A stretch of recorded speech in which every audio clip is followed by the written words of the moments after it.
Vendredi 30 décembre 2011, un grand jour pour Vervin Moutoro, soigné pendant plus de 22 semaines à Biamba-Marie Mutombo, après son miracle le 8 juillet, dans le crash du vol de la compagnie Ewabora à Kisangani, dans la province orientale. Ça me donne vraiment de la joie. C'est le président de la République, à partir de son gouvernement, qui a pris soin de mes traitements, de mes séjours ici à l'hôpital. En tout cas, je remercie. La patience a été douloureuse et longue pour sa famille, qu'il a réintégrée aujourd'hui au terme d'un travail de titan, abattu par le service chirurgical de cette formation hospitalière. Voilà qui a expliqué la présence du ministre de la Santé. Je suis content que sur les 24, on a pu vraiment en sauver 17, ce qui est énorme. Et il fallait voir jusqu'au dernier, donc il y avait un suivi permanent qui nous a permis de voir aujourd'hui la sortie de ce dernier. L'hôpital garde un témoignage percutant dans le processus du rétablissement de la santé de Vervin Moutoro. Au moment où nous laissons partir le dernier décraché, bon sentiment et le sentiment de tout le personnel, même celui de mon patron, M. Mutombo Dikembe, c'est la satisfaction et la joie. Surtout de voir que des Congolais peuvent faire un si grand travail et pour sauver des gens qui étaient presque au bord de la mort. Une sortie significative qui annonce des perspectives meilleures pour Moutoro en 2012. Son pied amputé et les cicatrices encore visibles sur sa peau ne doivent plus lui priver le droit d'espérer encore sur cette terre des hommes.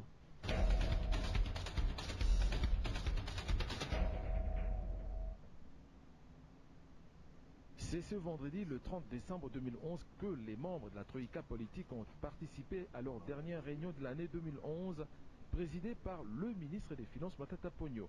Une rencontre qui a permis de passer au peigne fin différentes matières dont la situation économique et financière récente et l'état de réalisation des critères quantitatifs du programme élargi du gouvernement. Une occasion pour ces experts congolais de faire le point sur le cadre macroéconomique stabilisé et très rassurant. Signalons que l'évolution économique indique une stabilité sur le marché de biens et services, y compris le marché d'échange. Dans ces domaines, l'inflation hebdomadaire a enregistré une tendance baissière. Elle s'est située à 0,04% au 18 décembre contre 0,08% au 11 décembre 2011.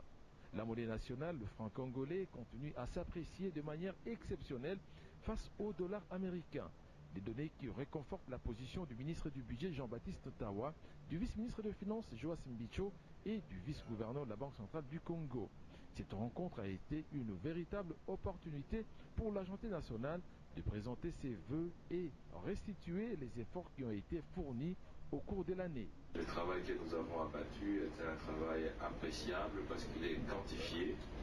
Nous avons des niveaux d'inflation contenus dans les limites acceptables. Nous avons un taux de croissance, parce que c'est là la finalité, qui tourne autour du 7%. Nous allons avoir un indice national qui va être rendu public à partir de janvier, en tout cas 2012. Bref, je crois que globalement, les choses se sont bien passées. La collaboration entre la Banque centrale et le ministère des Finances et du Budget a été un élément déterminant. Pour rappel, l'engagement a été pris pour que les performances de 2011 soient répercutées en 2012, et cela au profit de la croissance de la RD Congo et de l'amélioration des conditions de vie de la population.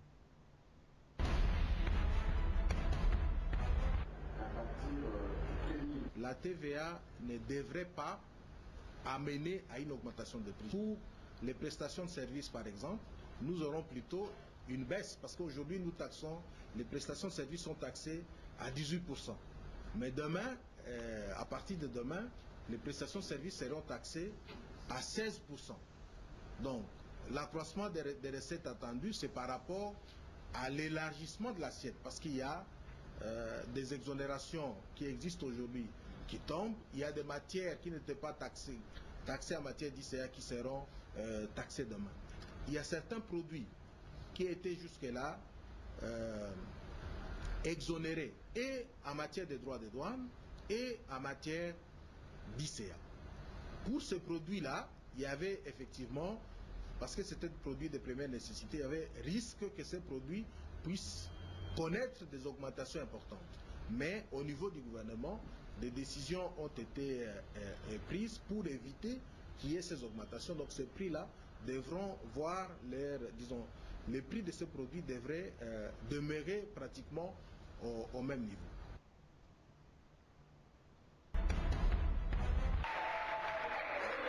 C'est cette nouvelle unité, récemment formée par la Société commerciale des transports et des ports, qui est retenue pour travailler dans différents services au sein de ces locomotives.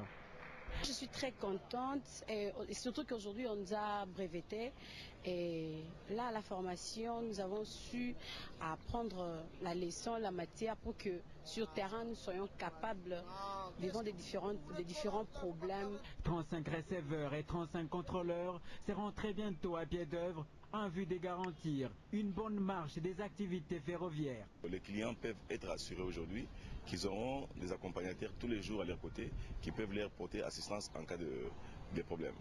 Deuxièmement, c'est dans l'avantage de l'entreprise, nous aurons à maximiser les recettes avec aujourd'hui les jeunes gens qui viennent d'être recrutés. D'abord, ils sont jeunes, donc l'entreprise bénéficie du rajeunissement de son personnel. Les deux, il y a un certain dynamisme après leur formation et nous espérons qu'ils vont apporter un plus.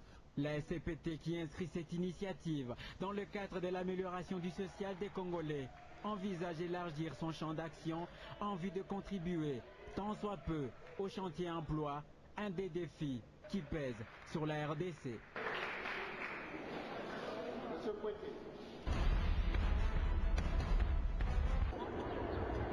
Après sa réhabilitation par la Société commerciale du transport et des ports ex-Onatra, Kotakoli flotte à nouveau sur le fleuve Congo. Ce deuxième voyage qu'il effectue à destination de la province de l'Équateur a permis la reprise effective des activités avec plus d'efficacité sur le fleuve Congo. Les conditions sécuritaires de voyage sont-ils respectées? Ces passagers nous donnent son avis. Bien.